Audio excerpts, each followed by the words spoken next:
आज की इस वीडियो के अंदर हम देखते हैं कि प्रोसेस कॉस्टिंग के प्रोसीजर्स क्या होते हैं। उससे पहले ये जानना ज़रूरी है कि प्रोसेस कॉस्टिंग क्या होता है। प्रोसेस कॉस्टिंग कॉस्टिंग का एक मेथड है जहाँ जहाँ पे हम अपने आउटपुट की कॉस्ट को कैलकुलेट करते हैं, और ये प्रोसेस कॉस्टिंग इस्तेमाल वो कंपनीज करती हैं या वो बिजनेसेस इस्तेमाल करते हैं जहाँ पे स्टैंडर्ड प्रोडक्ट्स तमाम कस्टमर के लिए, यानी कि तमाम कस्टमर के लिए एक ही तरह की प्रोडक्ट बनाई जाती है। हम यहाँ पे अगर एक एग्जांपल है हम अपने केस में, तो हमारे पास है जैसे कुकिंग ऑयल।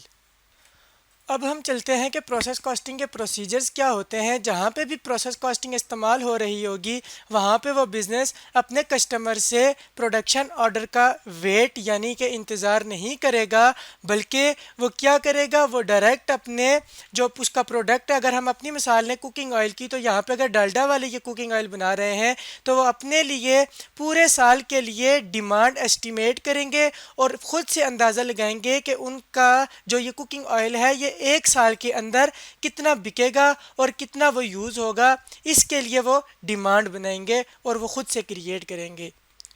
यानी कि वो अपने लिए खुद से अंदाज़ा लगाएंगे और फिर उसकी प्रोडक्शन करना यानी उसको बनाना स्टार्ट कर देंगे।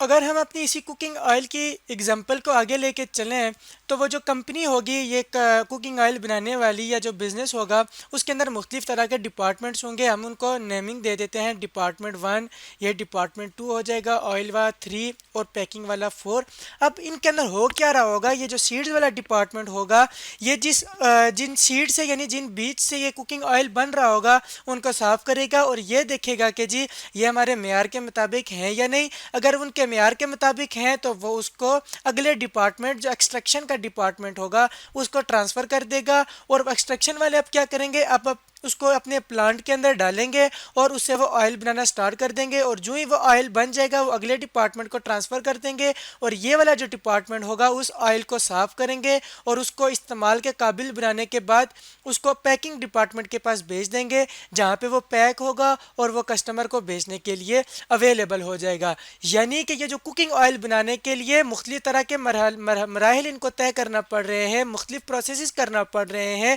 और ये हर प्रोसेस का अपना अपना आउटपुट भी है और अपना अपना उनके ऊपर काम हो रहा है। तो इसलिए इसके अंदर जो हम कॉस्टिंग इस्तेमाल करेंगे वो प्रोसेस कॉस्टिंग इस्तेमाल करेंगे। अब ये जितने भी डिपार्टमेंट हैं ये चार, इनके अंदर हर बंदा लेबर के तौर पे काम कर रहा होगा, कोई मटेरियल ये इस्तेमाल कर रहे होंगे, कोई ये लाइट वगैरह और बिल्डिंग के रेंट वगैरह का पोर्शन इस्तेमाल कर रहे होंगे, यानी कि इनके अंदर कॉस्ट लग रही होगी जो हर डिपार्टमेंट के लिए अपनी अपनी होगी और अलग अलग होगी। तो इसका मतलब ये है कि इनके अंदर कॉस्ट लग रही होगी और वो कॉस्ट मुख्तलिफ तरह की होगी। जो हम यहाँ पे इस्तेमाल करते हैं वो हमारे पास होती है 3 तरह की, जिसके अंदर हमारे पास डायरेक्ट मटेरियल, डायरेक्ट लेबर और FOH होता है, और यही कॉस्ट डाटा होता है जो हम प्रोसेस कॉस्टिंग के लिए इस्तेमाल कर रहे होते हैं। ये हर डिपार्टमेंट अपने लिए अलग बताता है कि जी उसने कितना डायरेक्ट मटेरियल इस्तेमाल किया, कितना डायरेक्ट लेबर और कितना फैक्ट्री ओवरहेड इस्तेमाल किए। इसका मतलब ये हो गया कि हर डिपार्टमेंट अपने लिए जब बताएगा तो उसकी अलग अलग अपनी रिपोर्ट बनेगी। अब हम देखते हैं कि डायरेक्ट मटेरियल क्या होता है। डायरेक्ट मटेरियल कोई भी ऐसी चीज़ जिसे वो आउटपुट बना रहे होंगे, जिस तरह हमने कुकिंग ऑयल देखा था तो उसके लिए सीड्स जो इस्तेमाल कर रहे थे, यहाँ अगर हम लिख लेते हैं तो यहाँ पे जो इसके लिए डायरेक्ट मटेरियल की बहुत बड़ी मिसाल होगी वो सीड्स होंगी जिनको वो अपने प्लांट में डालेंगे और उससे आगे जाके अपना ऑयल बना रहे होंगे।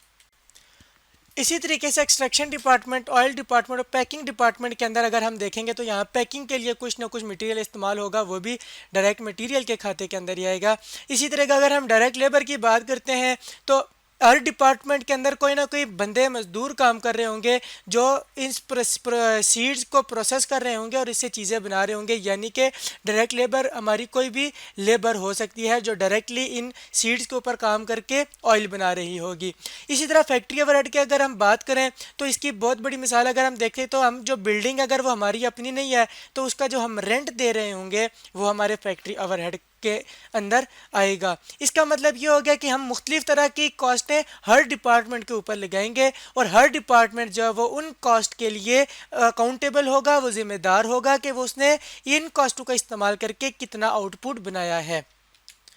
और वो उस अपनी जिम्मेदारी को बताने के लिए एक रिपोर्ट बनाएगा जिसको जिसको हम कॉस्ट ऑफ प्रोडक्शन रिपोर्ट कहते हैं। ये आपके हर डिपार्टमेंट के लिए बनेगी, यानी कि हर डिपार्टमेंट ये कॉस्ट ऑफ प्रोडक्शन रिपोर्ट बनाएगा फॉर, हम यहाँ पे लिख लेते हैं फॉर एवरी डिपार्टमेंट।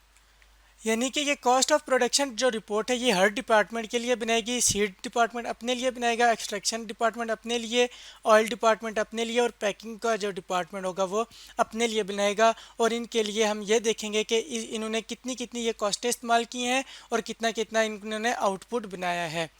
तो आज की इस वीडियो के अंदर हमने देखा कि हमारा प्रोसेस कॉस्टिंग क्या होता है और उसके प्रोसीजर्स क्या होते हैं।